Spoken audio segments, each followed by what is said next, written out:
20대 대통령 선거에서 국민은 누구를 선택할 것인지 한번 살펴보도록 하겠습니다. 이번 20대 대통령 선거는요, 2022년 3월 9일에 실시될 예정입니다. 20대 대통령 차후에 대한민국을 이끌 유력한 대통령 후보를 살펴보겠습니다. 4명으로 지금 추려지는데요. 국민의힘의 윤석열, 홍준표, 더불어민주당의 이낙연, 이재명, 이 4명을 꼽을 수 있습니다. 이 4명의 중에 한 명이 차기에 대한민국을 이끌 대통령이 되겠죠. 그렇다면 이 4명 중 국민은 누구를 선택할까요? 그러면 이 4분 중 눈으로 봤을 때 20대 대통령의 유력한 후보는 누구일까요? 다 엄청난 분들이기 때문에 다 가능성이 있습니다. 그런데 운으로 봤을 때 약간의 차이가 있습니다. 그 차이를 한번 살펴보도록 하겠습니다. 20대 대통령 선거를 예측하려고 하면 19대 대통령 선거가 왜 하게 되었는지 살펴보면 좀 도움이 되겠습니다. 19대 대통령 선거는 18대 대통령인 박근혜 대통령의 탄핵으로 하게 되었죠. 자, 박근혜 대통령은 2013년 2월 25일 취임했고요. 그리고 2014년 4월 16일 세월호 사건이 발생합니다. 이때 이 세월호 사건으로 인해서 다양한 공격이 이루어졌죠. 그래서 2016년 12월 9일 탄핵 소추가 가결되고요. 그리고 2017년 3월 10일 탄핵이 이루어집니다. 그러면 이 세월호 사건 이전에 이 당시에 청와대에 편지를 보냈습니다. 그래서 좀 주의해야 된다. 이런 편지를 보냈어요. 무슨 일이 일어날 수 있으니 주의해야 된다. 그런데 그냥 이런 답장 하나만 떨렁 오더라고요. 그리고 탄핵이 가결이 돼버립니다.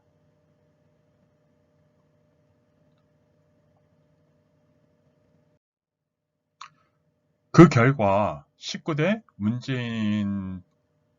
문재인이 대통령에 당선이 됩니다. 그래서 이때 보면 득표율이 41%, 홍준표 후보가 당시에 24% 정도 얻었죠. 그리고 선거는 2017년 5월 달에 이루어졌어요. 약 2달 만에.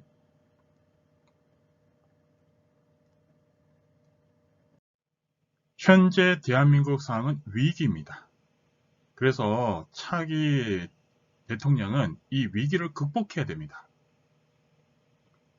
이 위기는 어찌 보면 피할 수 없었을 수도 있어요. 시대의 상황상. 탄핵도 있었고, 그리고 국민적 갈등의 어떤 기본이 있었기 때문에 이 위기는 피할 수가 없었습니다. 그러면 이 위기를 제공해줬던, 좀 심화시켰던 거, 자, 이 위기의 원인이 됐던 게 소득주도 성장과 공정이죠. 그래서 소득주도 성장이 뭐냐면 돈을 풀어서 국민의 소득을 늘리는 겁니다. 그러면 잘 살 것이다 라고 생각한 거죠. 근데 문제는 뭐예요? 국가가 돈을 풀면 그 돈이 어디로 가나요? 부동산으로 갔죠.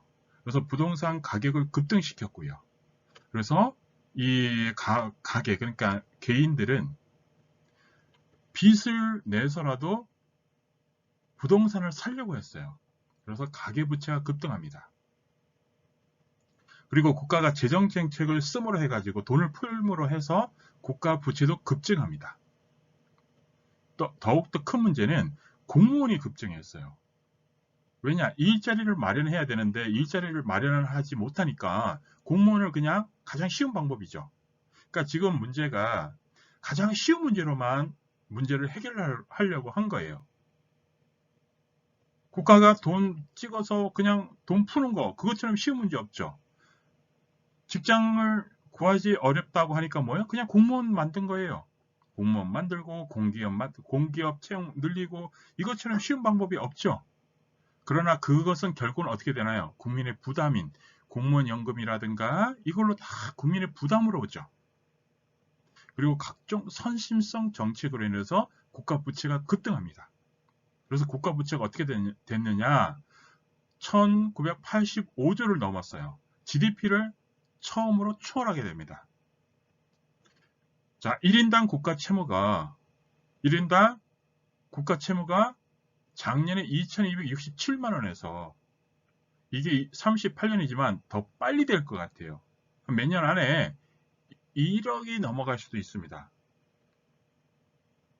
그래서 경제에서 자, 돈의 가치를 떨어뜨렸어요.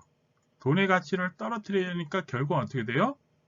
물가도 오르고 사람들이 돈에 대해서 실질적으로 어떻게 돼요? 세금도 늘고 그 전에 1억 가지고 아파트를 살 수 있었다라고 하면 지금 1억 갖고 안 되죠. 5억, 10억 가지고도 자, 아파트를 사야 됩니다. 이런 현상이 일어나게 돼요. 돈의 가치가 많이 떨어졌어요. 지금은 경제라는 게요. 이렇게 돈이 떨어지면 이게 영향이 자 1년 안에 나타날 수도 있고요. 5년 안에 5년 안에 나타날 수도 있고 10년 안에 나타날 수 있습니다. 이건 모릅니다. 왜냐하면 지금 코로나 사태 때문에 이게 변수 때문에 그래서 코로나 때문에 이런 문제들이 이런 위기가 좀 감춰지고 있어요. 그리고 두 번째는 공정인데요. 공정을 내세웠지만 실제로 공정하지 못했죠. 그래서 신뢰가 많이 떨어졌어요. 신뢰가 떨어졌습니다. 이 신뢰가 떨어짐으로써 어떻게 돼요? 공정하지 못하니까 어떻게 돼요? 갈등이 늘어나게 됐죠. 세대 간의 갈등, 정치권에서 갈등만 늘어났어요. 공정을 찾다 보니까 실제로 본인들이 공정하지 않으니까 신뢰가 깨진 거죠. 신뢰가 떨어졌어요. 그러면 향후 차기 대통령은 어떻게 해야 되나요? 이 위기, 이 문제들을 해결할 수 있어야 됩니다. 이 문제를 해결하기 위해서는 국민들은 이 시대가 원하는 대통령을 뽑게 되는 거예요. 지금 많은 문제점이 있어요. 이 문제점이 지금 가려져 있습니다. 이게 드러나면 엄청난 문제로 돌아오게 됩니다. 그거는 다 누구한테 오나요? 국민한테 옵니다. 그래서 국민들은 자신도 모르고 몸으로 지금 느끼고 있어요. 머리로는 아직 모를 수 있습니다. 그러나 몸으로는 알고 있어요. 그게 투표로 차기 대통령 선거에 반영이 됩니다. 그러면 이제 이 위기에 시대가 원하는 대통령이 나와야 됩니다. 국민들은 몸으로 이 위기를 느끼고 알고 있어요.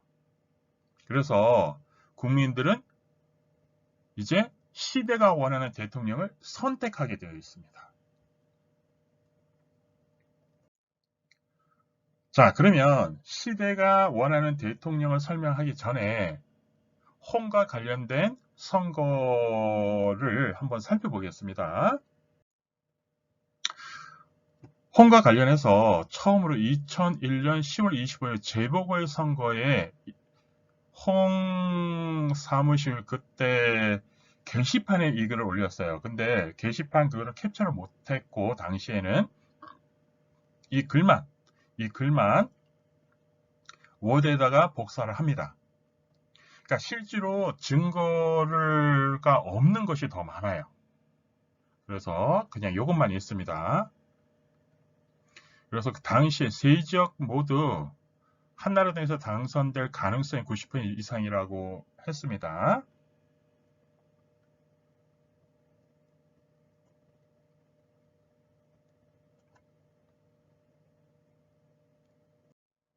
자, 2018년 6월 13일 지방선거를 한번 살펴보겠습니다. 이때 14명이 있는 이 카카오톡, 이 증거 위주로 해가지고 그냥 올리는 거예요. 뭐 증거가 없는 거 따지면 너무 많아서. 자, 그러면 홍 대표가 애를 많이 썼는데 선거 결과가 안 좋게 나오겠어요. 한 개를 가져갈까 정도로 많이 안 좋네요. 지금 이 시점에서 답은 있을까라는 생각이 드네요. 당연히 있겠죠. 당연히 있겠죠는 무슨 말일까요? 답을 갖고 있었습니다. 이 당시에 답을 갖고 있었는데 아무도 안 묻더라고요. 이런 거를 올리면 답을 갖고 있나? 라고 해서 한 명이라도 물어봤으면 혹시라도 답을 알려줄 수라도 있었을 텐데 아무도 안 묻더라고요. 그러나 아무도 신경을 안 쓰죠. 우리가 숨쉬는 공기가 항상 있다고 생각하듯이. 자, 앞으로 참 난감하겠네요. 그나마 홍이 운이 있었는데 라고요. 자, 모두 수고 많으셨어요 라고 제가 이제 글을 썼어요. 이렇게. 그리고 12일 날 6.13 동시 지방선거일이 내일입니다 라고 이제 또 다른 분이 이렇게 해서 글을 또 올렸어요. 자, 그래서 이 당시 이제 선거 결과가 6월 13일 보면 자, 전체적으로 더불어민주당 7석, 자유한국당 1석, 그리고 자, 도지사 선거, 시장 선거, 도지사 선거에서도 더불어민주당 7석, 뭐 자유한국당 1석, 자, 무소속 1석 이렇게 되어 있네요. 그래서 이 선거에서 많이 참패해서 홍준표 그 당시에 대표가 많이 고통을 겪었었죠. 자, 그러면 19대 문재인 대통령 당선 당시에 이 당시에 제가 홍준표 대표를 뭐 한 20 며칠간 사무실에 가서 한번 봤었습니다. 아는 분이 같이 가서 좀 도와주자고 해서 저는 그냥 가서 도와주는 것도 좀 있었지만 실질적으로 어떻게 선거가 진행되는지 한번 보고자 참여를 했었어요. 자, 그래서 이거는 앞에 이제 지방선거에서 이렇게 해서 올렸었는데 이 당시에 이제 카카오톡 그 내용이 없습니다. 지금 제 핸드폰에. 그래서 이거를 갖고서 그냥 설명을 하는 거예요. 자, 이때 제가 자, 대선 때 선거 한 달 전쯤 제가 이제 대선 때 이때 대선 때 19대 대통령 선거 때 그가 5월이니까 4월경에 갔었죠. 여의도에 이제 갔었어요. 그 당시 여론조사에서 5% 정도였어요. 홍 후보가. 그러면 캠프 빌딩에 들어서면서 잘하면 30%까지 나올 수 있겠다고 말했어요. 특별히 제가 뭐 가서 할 건 없었어요. 그냥 관찰만 했고요. 그리고 10%대 접근했을 때 이런 얘기를 합니다. 20% 넘으면 잘하면 당선 가능성이 생긴다고. 그러면 두 가지를 주의하면 된다고 했는데요. 첫 번째는 말을 함부로 하는 것. 두 번째는 노동자. 이 당시에 아주 좋은 공약이었죠. 뭐였냐면 강성노조를 해체시키겠다. 지금 하면 국민들이 호응합니다. 근데 이 당시에는 국민들이 호응을 안 했어요. 그래서 요거 그리고 말을 함부로 한다는 거 요 두 가지만 지적을 했습니다. 뭐 나머지 뭐 정치적인 것도 있고는 했었어요. 자, 말을 함부로 한다는 판단은 국민이 하는 것이고요. 국민이 함부로 한다라고 느끼는 것은 홍 대표의 말에 공감을 못하는 것입니다. 그러니까 홍 대표의 가장 큰 이미지가 독고다이죠. 혼자 한다라는 거. 그래서 이게 좋은 경우에는 올바른 방향을 딱 잡아서 추진해 나간다면 진짜 좋습니다. 그러나 이 당시에는 국민들이 탄핵에서부터 그리고 세월호의 나름대로 국민들이 동정하고 있었어요. 그래서 국민들하고 공감이 좀 필요했었는데 이걸 잘 못했어요. 그리고 이때 북한 핵을 진짜 말을 잘했는데, 자, 포인트를 제대로 짚었음에도 불구하고 국민을 이해시키지 못했어요. 그거를 제가 얘기를 한 거예요. 이것이 공감 능력이 있었다면 이런 결과로 이어지지 않았을 거라고 제가 얘기를 하는 겁니다. 오래지 않아 북한이 핵포기 안 할 것이 분명하게 드러날 것인데, 이 당시에 국민들 어땠습니까? 자, 남북 정상회담에다가 여러 가지 하니까 어땠어요? 곧 통일이 올 것이고 북한이 핵을 포기할 것이고 이런 기대를 했죠. 그러나 절대 북한은 포기 안 합니다. 이게 지방선거에서 이거를 공략을 했었으면 됩니다. 이게 답이었어요. 그 당시에 안 묻더라고요. 그래서 제가 지방선거 거기에서 답이 있는데 아무도 안 묻더라 라고 제가 얘기를 한 겁니다. 그러면 시대가 원하는 대통령은 누구일까요? 이 시대, 이 위기상을 헤쳐나갈 수 있다라고 국민들이 판단하는 시대가 원하는 후보는요, 제가 보기엔 윤석열 후보하고요, 이재명 후보라고 봅니다. 이낙연 후보는 운이 있는 분이에요. 실제로 지금 이런 위기상황이 아니면 이낙연 후보가 전라도 태생이든 이거가 상관없습니다. 운이 있기 때문에 아마 대통령이 될 수 있을 거예요. 그리고 이낙연 후보가 만약 민주당의 후보가 되면 두 분이 윤석열 후보가 시대가 원해도 아마 쉽지 않을 거예요. 그리고 홍준표 후보는요, 이분은 기본적으로 스스로 해결해 나가는 그런 힘이 있는 분이에요. 그래서 이분은 이 정도까지 헤쳐나올 수 있는 겁니다.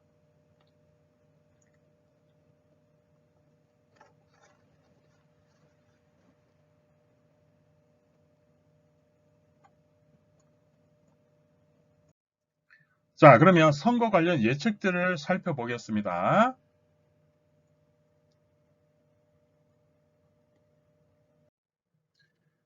6.13 지방선거에 대해서 한번 살펴볼게요. 이거는 2018년 6월 13일 홍준표 후보가 당대표였을 때 지방선거였죠.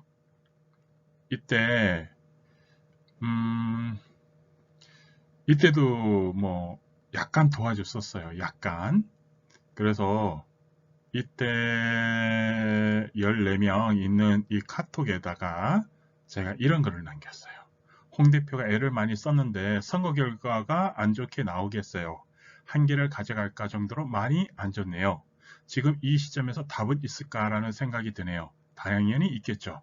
자, 그러면 13일이 선거입니다. 그러면 11일 날 이때 이 선거에서 결과가 한 석 정도 가져갈 거라고 예상을 했는데 이거를 뒤엎을 수 있는 대안이 있겠느냐라고 하는 거예요.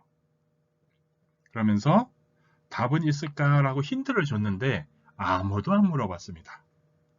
답은 있을까라는 그것에 뭐예요? 당연히 있겠죠 라고 제가 답을 합니다. 그런데 아무도 안 물었어요. 그러나 아무도 신경을 안 쓰죠. 우리가 숨 쉬는 공기가 항상 있다고 생각하듯이 앞으로 참 난감하겠네요. 그나마 홍이 운이 있었는데 라고 제가 이렇게 글을 썼는데 이때 이 결과를 뒤엎을 수 있었느냐? 있었어요. 이때 답은 갖고 있었습니다. 그러나 아무도 신경을 안 썼죠.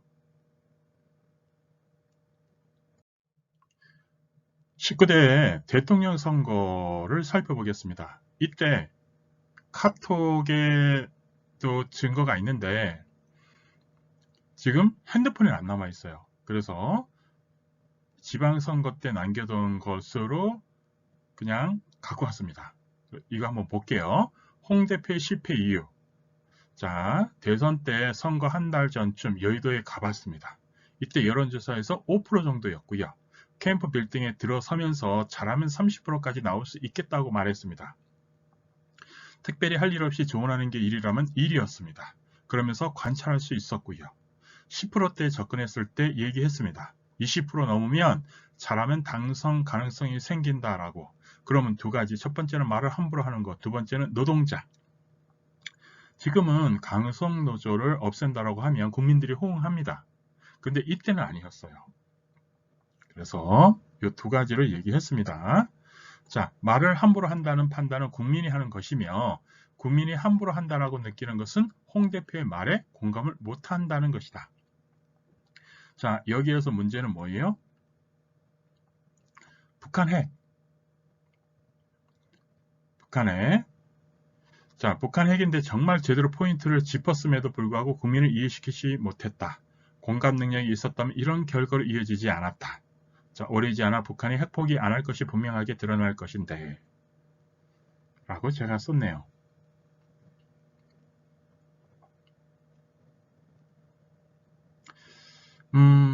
이때 홍 대표가 대통령이 될 가능성이 있었느냐? 라고 물어보면 있었습니다.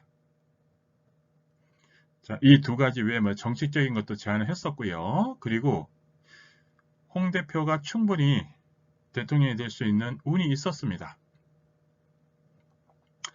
단지 홍 대표가 대통령이 됐다라고 하면 탄핵 사항에서 야당이 계속해서 데모를 했을 것이고 국민들의 의식에서도 문제가 좀 있었겠죠.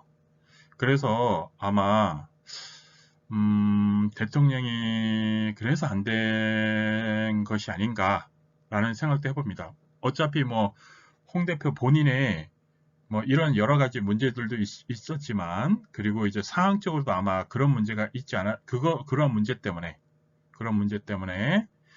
아마 안 되지 않았을까라는 생각도 해봅니다. 2014년 7월 30일 재보궐선거에도 이렇게 기록이 남아 있더라고요. 이 당시에 15석이었어요. 15석.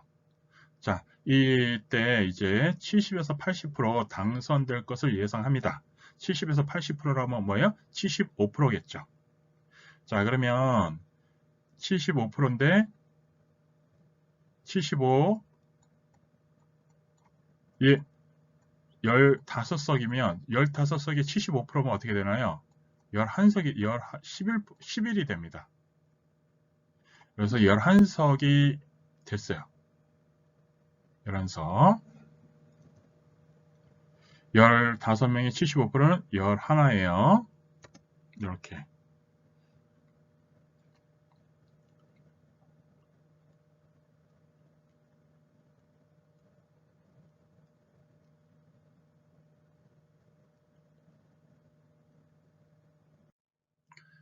자, 그리고 이때 이정현 후보에 대해서 자, 당선 뒷얘기가 있습니다. 이때 이정현이도 될 거로 예상해 봅니다 라고 이제 글을 썼는데 그럼 이정현이가 어떻게 됐을까? 이정현 당선 그때 이제 후보가 전라도 쪽에서 이제 출마를 했었죠. 근데 당선이 됐습니다. 이때 실질적으로 어떻게 얘기가 됐었냐면 기광이 이제 TV를 보다가 이정현이 자전거를 타고 선거운동을 하는 것을 보고 야, 참 애를 쓴다. 그런데 약간 당선에는 부족하겠다. 어떻게 하는 게 좋겠냐라고 물어보시더라고요. 그래서 제가 그래도 저렇게 노력하는데 당선되는 게 낫지 않겠느냐라고 말씀을 드렸거든요. 말씀을 드리니까 좋다. 당선되게 한다라고 말씀하셨어요. 여기서 중요한 거는 원래 당선이 안 될 사람이 당선이 되면 거기에서 바로 끝나는 것이 아니라 최소 한 번 정도는 더 할 수 있어요. 그게 운이라고 봅니다. 이게 이제 생명 연장하고도 마찬가지인데 죽을 사람을 살리면 이분이 쉽게 안 죽어요. 한 10년 정도는 더 살더라고요. 이거하고 마찬가지인 것 같아요. 이 당선도. 안 될 사람이 당선이 되면 한 번 더 당선이 돼요. 그 다음에 본인의 노력 여하에 따라서 이게 갈리더라고요.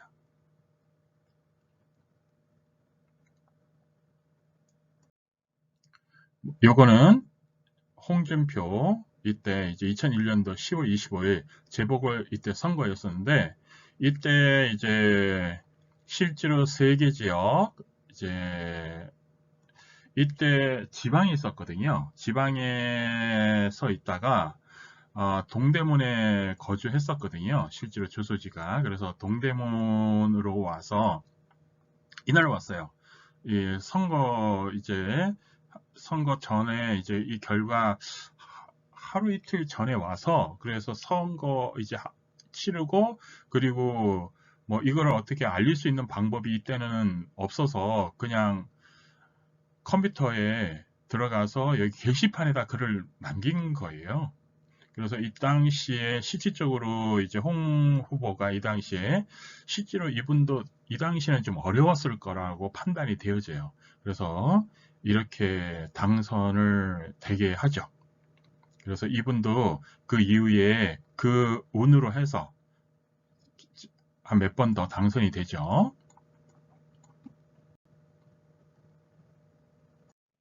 결론입니다. 국민들은 이 네 분 중에 한 분을 선택을 할 것입니다. 왜냐? 네 분 다 능력이 탁월하기 때문에. 시대가 원하든 또는 운이 있든 없든 그거하고 상관없이 지금 이 자리까지 왔다는 것은 그만큼 이분들이 많은 노력을 했기 때문에 그리고 국민들로부터 인정을 받고 있기 때문입니다. 중요한 것은 과거 실패한 대통령들을 한번 살펴보면 그 실패한 대통령들은 자기 고집, 아집에 의해서 잘못된 선택으로 인해서 지금의 위기의 대한민국의 기본을 만든 것입니다. 그것이 지금 많이 커진 것이고요. 그래서 차기 대통령이 되실 분은 코로나19로 힘들어하는 국민들을 보듬고 그리고 위기를 타개할 때는 강하게 밀고 나갈 수 있는 사람이 되어야 합니다. 그것을 알면 차기 대통령이 될 것입니다. 그렇게 결론 내겠습니다.